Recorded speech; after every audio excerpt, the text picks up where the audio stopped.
Sejumlah informasi dari berbagai daerah di Provinsi Banten kami sajikan dalam Berita Banten yang dipersembahkan oleh PRSSNI Banten dan disiarkan serentak oleh seluruh radio anggota di 8 kabupaten kota di Provinsi Banten.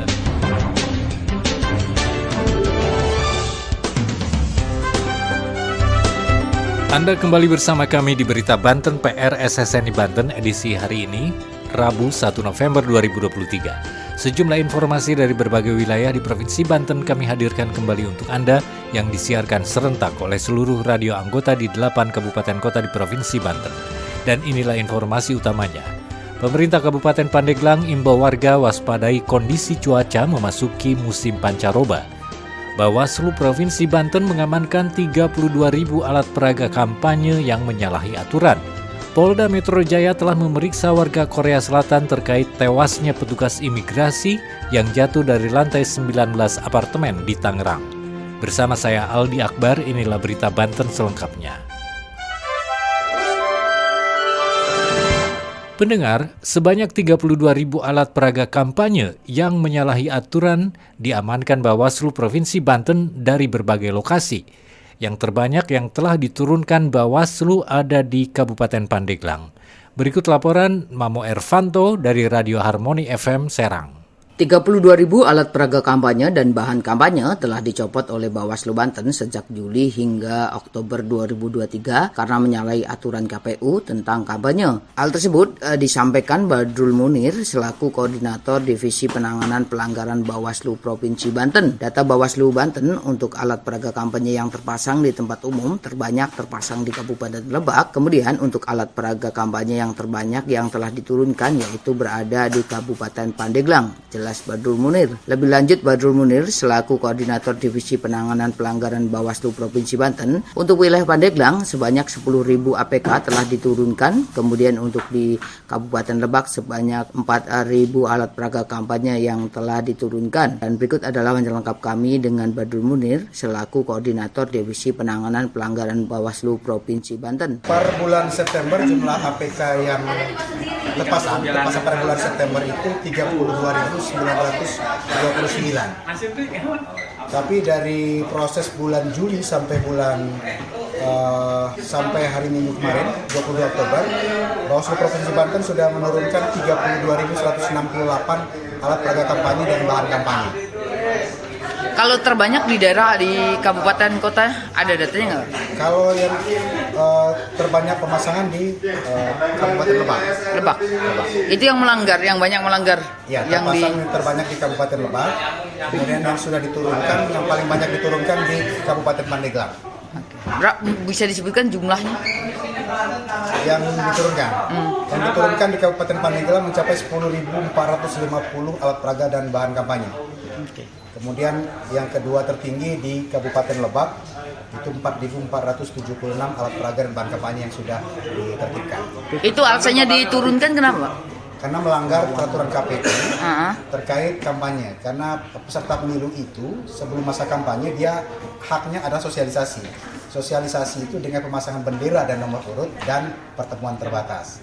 Dan mereka tidak boleh pasang alat peraga kampanye di tempat umum, membagikan bahan kampanye di tempat umum.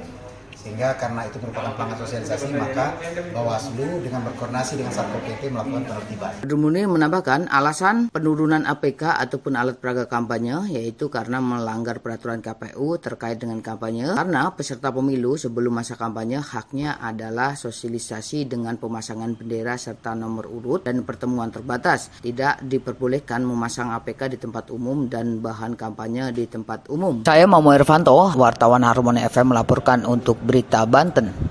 Pendengar, Polda Metro Jaya telah memeriksa warga Korea Selatan terkait tewasnya petugas imigrasi yang jatuh dari lantai 19 apartemen di Ciledug, Kota Tangerang.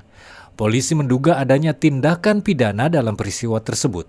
Warga Korea yang diamankan polisi merupakan penyewa apartemen di mana peristiwa tersebut terjadi. Berikut laporan Dika Arwan dari Heartline Radio Tangerang.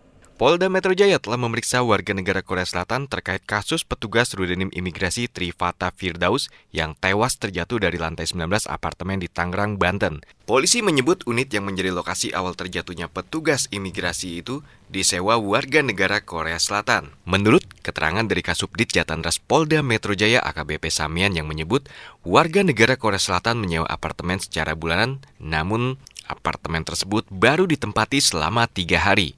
Korban ditemukan tewas setelah terjatuh dari lantai 19 apartemen Ciledug, Kota Tangerang. Polisi mengungkap adanya dugaan pidana dalam peristiwa tersebut. Polisi mengamankan warga negara Korea Selatan yang sempat mengancam petugas security apartemen dengan senjata tajam dan air panas. Polisi menyebut warga negara Korea Selatan tersebut sebagai pelaku, adapun warga negara Korea ini ditahan atas kasus pengancaman terhadap petugas security. Saya Dika Arwan dari Heartland Radio melaporkan. Berita Banten. Anda masih bersama kami di Berita Banten PR SSNI Banten. Pendengar, menyikapi peristiwa bencana angin puting beliung yang menewaskan 2 orang dan merusak ratusan rumah di Kabupaten Pandeglang hari Kamis lalu, Sekda Pandeglang mengimbau warga agar meningkatkan kewaspadaan dalam memasuki musim pancaroba yang diperkirakan terjadi mulai akhir Oktober hingga bulan November mendatang. Berikut laporan Danu Pratama dari Radio Angkasa Pandeglang. Dari Pandeglang, Sekda Pandeglang Ali Fahmi Sumanta menghimbau kepada masyarakat Kabupaten Pandeglang agar mewaspadai musim pancaroba di bulan Oktober dan November tahun 2023. Pernyataan itu disampaikan Sekda Pandeglang Ali Fahmi Sumanta menyikapi kejadian bencana angin puting beliung yang menyebabkan 2 orang warga meninggal dunia dan ratusan rumah rusak pada hari Kamis, tanggal 26 Oktober tahun 2023 kemarin. Menurut Sekda Pandeglang Ali Fahmi Sumanta, kondisi cuaca sekarang memasuki musim pancaroba. Oleh karena itu Sekda Fahmi menghimbau kepada masyarakat agar meningkatkan kewaspadaan saat menjalankan aktivitas, terutama di waktu sore hari. Demikian sejumlah informasi yang telah kami sajikan untuk Berita Banten kali ini. Saya Aldi Akbar, sampai jumpa. Terima kasih Anda telah mendengarkan Berita Banten yang dipersembahkan oleh PRSSNI Banten.